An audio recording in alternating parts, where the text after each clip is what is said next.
Hello, everyone, and welcome to another recap race analysis here on the Cycling Dane Extra channel or on the Cycling Dane podcast if you're listening there. Today, it is a special one. It is the World's Road Race in the men's elite category. And as always, I'm joined by Mr. Greg himself, Ewan Wilson. And I mean, this was the road race in Glasgow. And Ewan, what a race. But yeah, what exactly happened? It was a fantastic race, but let's just rewind to the beginning of the day. The 271-kilometer long course began in the Scottish capital of Edinburgh. The race began pretty sort of calmly. I may say calmly. It was like Belgium really controlling things. Australia really invested in it early on as well. There was an early breakaway that gained around about 10 minutes, very typical World Championships breakaway, which included some World Tour riders, notably Matt Dinham and Kevin Vermaak. At about 160k to go, there was an incident. There was a protest where some anti-fossil fuel activists, I think, cemented themselves to the road or glued themselves. That meant the race was stopped for about 30, 40 minutes, which was a pretty strange scenario. The race then restarted, and the racing was on from the restart. And I mean, I don't know how I'm going to condense down the following 150 kilometers because it was just a lot of attacks, a lot of like full on racing. At like 100 kilometers to go, we saw Remco Evenepoel attack. And at that point, it was like chaos. Every favorite was pretty much going off the front. We had a sort of solid group of 5 riders who looked like the strongest, who were responding to every move. Mathieu van der Poel, Tadej Pogacar, Wout van Aert,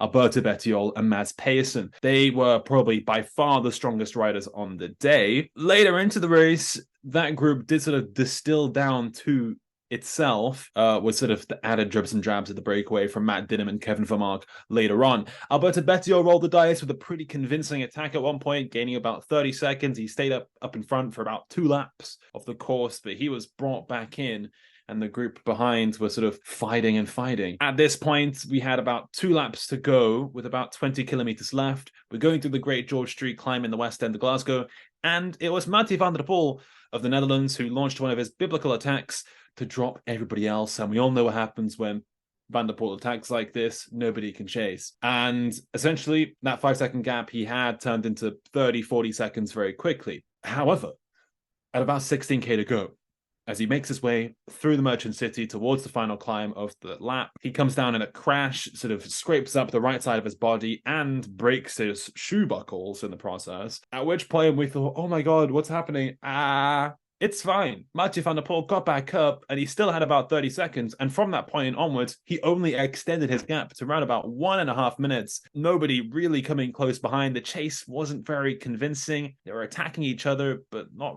really to any avail, as Wout van Aert, Mads Pedersen, and Tadej Pogacar fought for the silver medal. Final time at Montreux Street for the battle for the silver medal. It looked like Wout van Aert put himself in pole position as he revved away from the others with a small gap.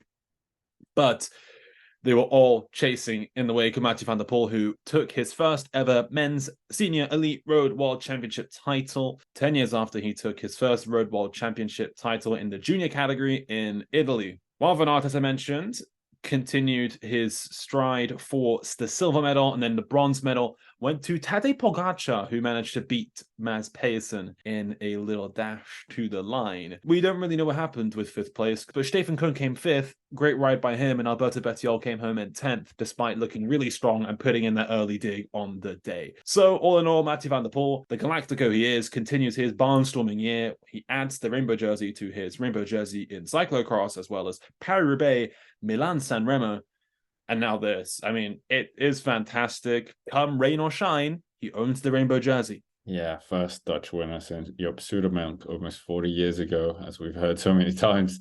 But yeah, Ewan, Mathieu van der Poel, we're both huge fans. He's such a legend, living legend of the sport, as you said. The pathos of him with his granddad, his dad.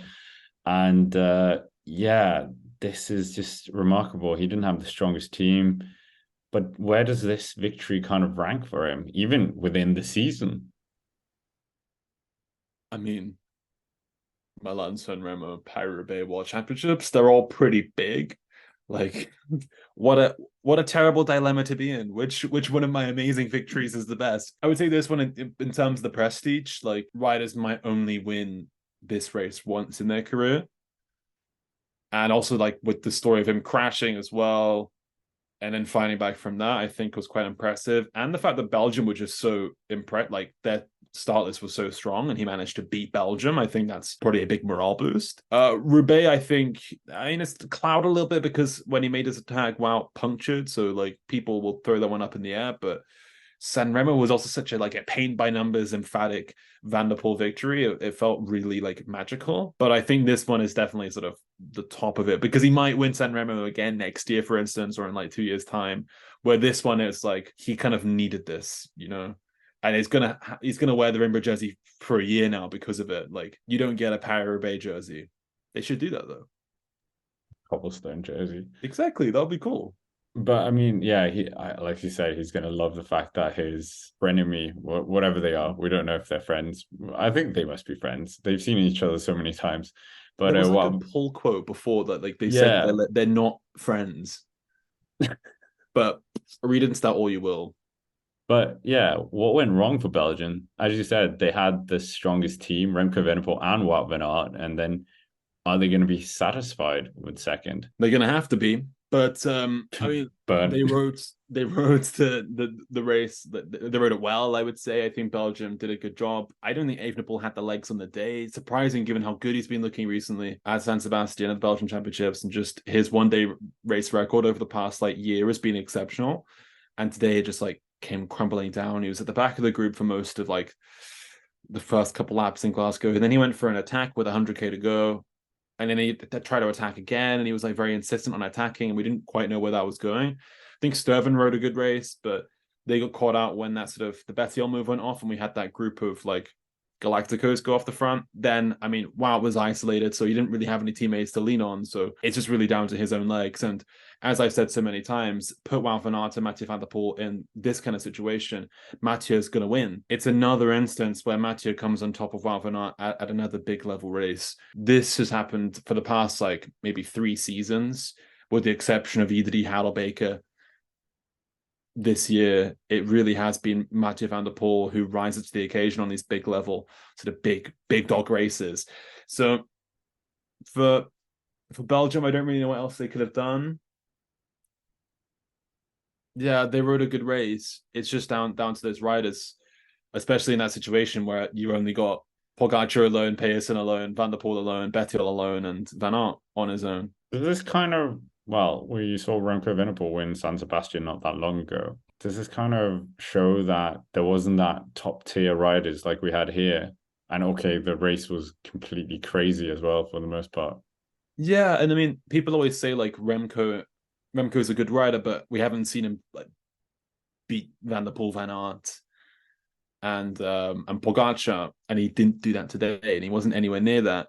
And maybe that just sort of plays into the hands of the people who run with that kind of narrative. But I don't know. I just feel like we didn't see the best of Remco. Even like when he did those like attacks where usually he'd be able to get away, he just couldn't get away, and he was getting marked by other people. Payson was really good at responding to them. Pogacar closed the gap as well a couple times. It makes me worried about the Vuelta, where he's going to be when he lines up with Vingegaard in particular. Because Vingegaard, we know he's like Pogacar almost. He like sticks to him like glue. Maybe not in a one-day race, but in a stage race. So it's going to be really interesting. But I wasn't exactly wowed by Remco Evenepoel today. But I mean, the Danish team, 4th place with Mads Pedersen, they've had a really good string of results since Mads Pedersen's victory in 2019. Even before, I would say they were very active early on. Skjelmose, of course, he was very animated, like ride of the day in the first 100 kilometers, you would say almost. But so coming to mechanical, was this the right tactic? We saw when we were on the stream that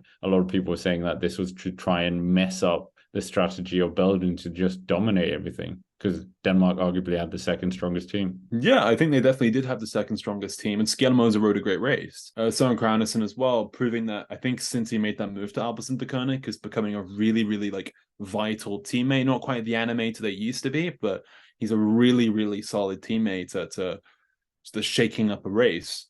And we saw that again here today. And I think Denmark did a good job. They maybe came to the front too early. They made this race really tough from the beginning, but they made it really tough. And maybe that was sort of a reason why the race got filtered down so quickly, so that you had the likes of Wout van Aert and Mathieu van der Poel on their own at that point. I'm surprised that like he was sort of confident enough to want to that kind of situation where it wound down to just him against Wout and Mathieu, given that like They've got bigger kicks like on these uphill sections, and I was kind of believing the pace, and if he stuck with them, could probably beat them in the sprint. But Denmark, I don't think can be too disappointed. A fourth place is still really strong. They keep up the good record they've had in the World Championships.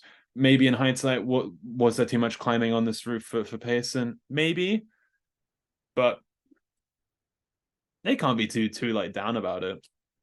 Yeah, I think he did pretty well, to be honest. Yeah, I honestly climbed thought really he would well. be dropped sooner. But yeah, I mean, there were a number of surprises in that top 10, and Matt Dingham, Dinham, sorry. Yeah, quite surprising. Yeah, I'm sure Matt Dinham's like his pro cycling stats profile is probably like trending as we speak. But yeah, I mean, seventh place in the World Championships, that's like a huge result for him. No professional victories. He just came out of the Tour de France, which was his first Grand Tour, and he's probably just got those like diamond legs discovering that race.